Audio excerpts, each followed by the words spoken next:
Hey guys, Sure Shot Midget here. I'm going to be doing a quick, somewhat quick review and chrono test on this UTG tri-shot shotgun. I did a shooting test on this outside when it was freezing cold about 4 months ago. About 4 months ago. Around the time that I got it in a trade, pretty good trade. What did I give? I gave like a center point camera because I got a center point camera.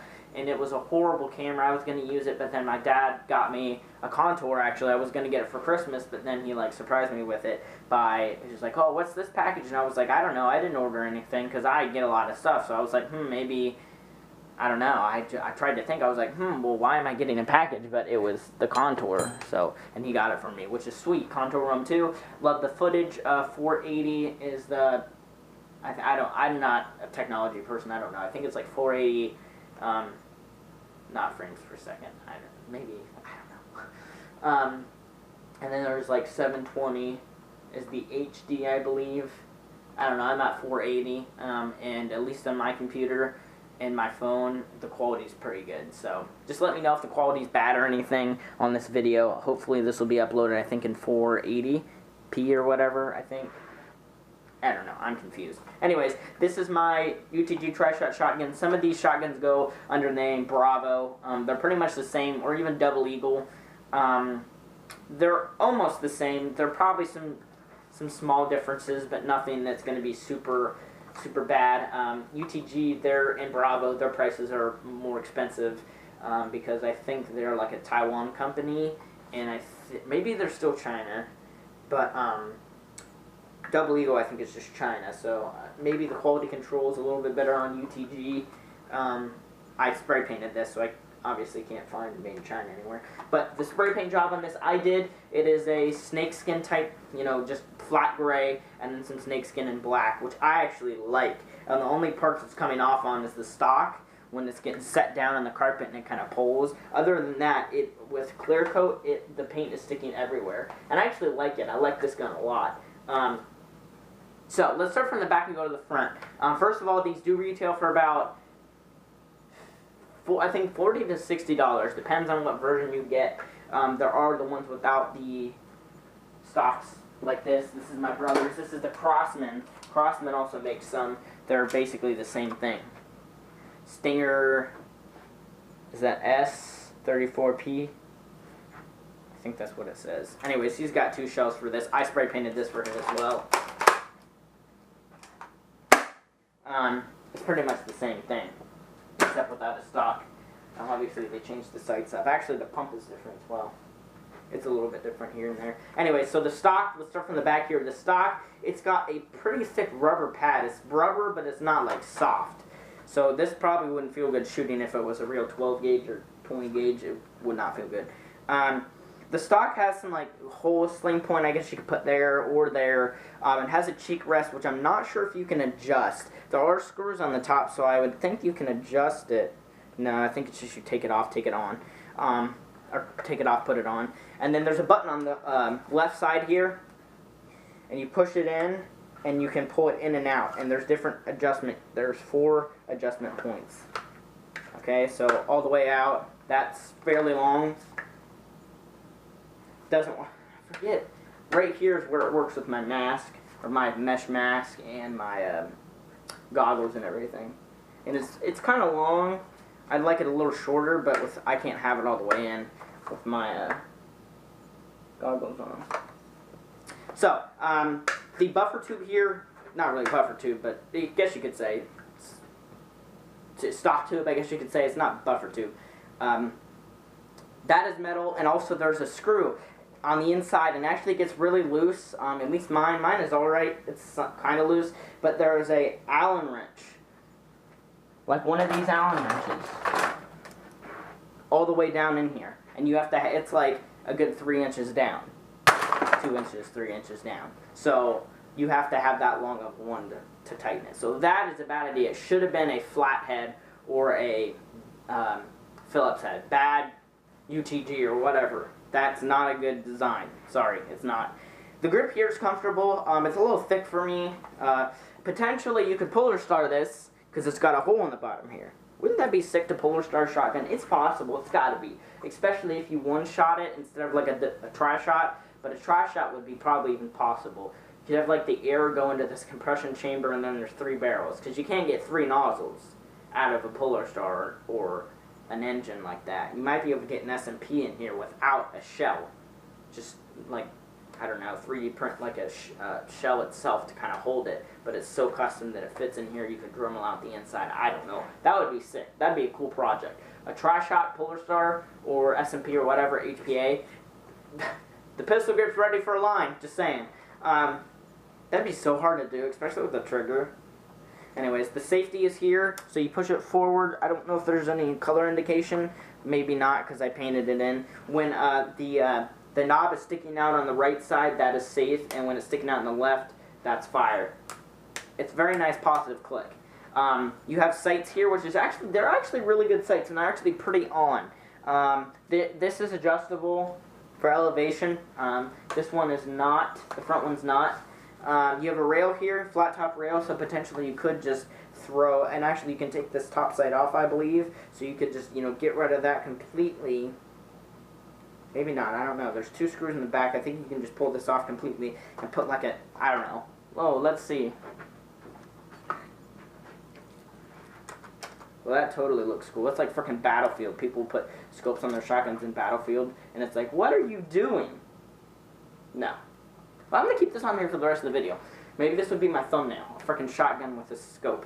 Anyways, so the body is plastic. Really everything's plastic except the shell tube and the barrel itself is metal. There's the cap on the end, which actually screws off. Wow! That's just cool. Except on the real thing, I believe there would be a spring on the end. Don't point a gun at your face. I'm just trying to look down the stock tube, not the barrel. There's no shell in there anyways. That's just hollow. Wow, you could put shells in there. Is that stuck now? No, it's not. Potentially you could... Yeah, you could stick a shell in here. That's sick. You could stick a shell in there and screw it up. Screw it on. Screw it all the way on. And then you can unscrew it and tilt the gun forward and your shell will come out. It'll only fit one because these wings are too big. So you could potentially sand these down and you could fit shells down in your frickin' tube. And that could hold all your ammo. That would be sick. Like, you know, although that'd be kind of annoying because every time you go to reload a shell, you'd have to get one from here because it only holds one. But that's kind of cool. That's a cool feature. Probably wasn't meant for that. Trying to take it off and thread it on. The threads are actually metal. They look steel, just the color, but steel could be any color. Probably stainless steel, that's silver. And then you have a sling mount on the front here. So if you really want to sling this on your back from like here to here, I've seen people do that. And I don't understand why people do that. And some people I've seen, one guy we play with, he carries like a M79, I believe, one of those grenade launchers. They are sick, but like, I would never use a grenade launcher unless I had one of those rounds that shoot one. I don't know if he has those or not. I'm really curious to shoot it. But all the ones that just shoot in a scatter, like, it's just like a huge shotgun, but you only have one round, and it's big and it's bulky. I'd rather have like one of those shotgun pistols and have that in a holster. One of those S Thunders. My brother used to have one. But if you have the actual ones that shoot like a projectile, they come out. Some companies have come out with some sweet, like, one projectile grenade launchers rounds, and those are, oh man, those look sweet. What else? The pump is plastic. The door here, you push down this button, or you have to pull it forward, and it's kind of hard to reach, especially with like your trigger finger. You can't really. You have to kind of take your hand off the grip and pull it forward towards you, and the shell door opens, and your shell actually will fall out if you pull it back far enough. This is loaded, so we're going to load this up. The shell door is metal, and the springs they can break on these, so be careful with the shell door. Although even if the shell door is not in there, I think the shell will lock in place. I think this shell door is broken. No, I don't think so. He has a shell in there. I have 3 shells, by the way. Alright, so to pump it, I mean, it's not too hard to pump, but if you're a little kid, you're not going to want to do it. Technically, I can't really pump it. I mean, I can kind of pump it when it's in your shoulder, but in order to pump it, you have to, like, put it in your armpit. it shooting on the scope, you want to kind of lift it away from your shoulder and kind of push it forward and pull the pump back. That's chrono right here. I'm going to shoot the pickle over here. So 271. Last time I chrono was a little bit harder, but I've never disassembled this to make compression better. 277. Out of the box, they're a little under 300. As far as the spread with .2s, 100 feet in my backyard, and the BBs are just about starting to drop at 100. And the spread is probably, I'd say man size. Like if I was aiming at somebody's chest, I might miss one round. The one goes straight, the bottom one, but the two kind of fan out, so it might miss the shoulders or hit the shoulders. But it's pretty good. I mean, pretty much where you aim it. If they're within 100 feet, they're done.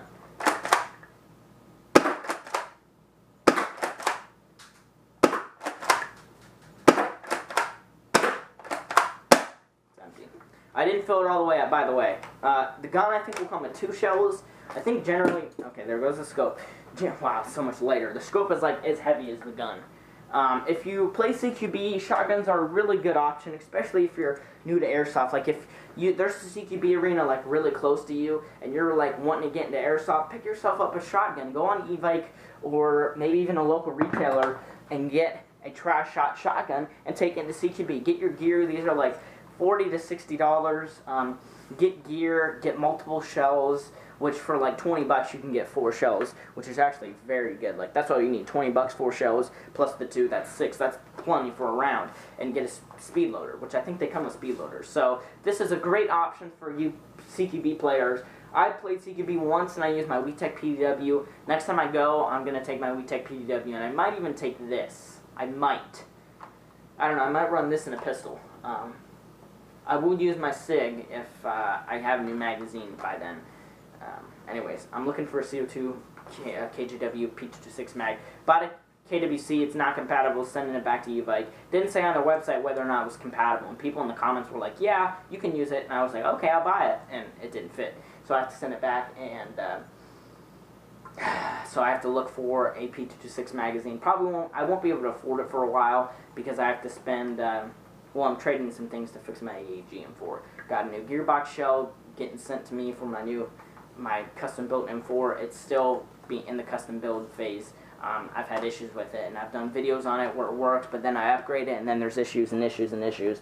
So, so for all those people that say AEGs are just, you know, you build one and you out of the box and it's done, I've had like 9 issues with this AEG M4, and I have no idea what's wrong with it. By the way, I am custom building a friend's gun for sure. I will have a video on that, and then a second friend, I might be building him one as well. So I will make videos after the fact, after I upload, or after I upgrade them, and I will make videos saying, you know, this is the upgrades, and I'll do a shooting test of chrono. I won't do a review because it's not what your gun is going to be out of the box. So it's just kind of a custom M4 video. I don't know. So, see you guys later. If you like this video, give it a thumbs up. I really do recommend this for those new players out there.